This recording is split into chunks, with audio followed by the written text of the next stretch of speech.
আসসালামু আলাইকুম গাইস।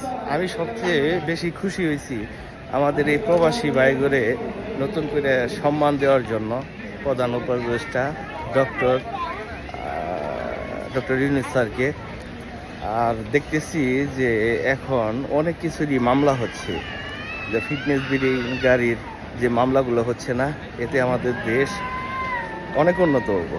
কারণ ফিটনেস বিহীন গাড়ি, বিভিন্ন রকম উল্টাপাল্টা পার্কিং, এগুলোর জন্য যদি মামলা টামলা হয়, সব কিছু যদি করাপশন দূর হয়, তাহলে আমাদের দেশ অবশ্যই উন্নতর দিকে যাবে। আর করাপশনগুলো যদি ঠিকমতো যদি করতে পারে, সলভ যদি করতে পারে, তাহলে অবশ্যই আমাদের দেশে একদিন উন্নত হবই।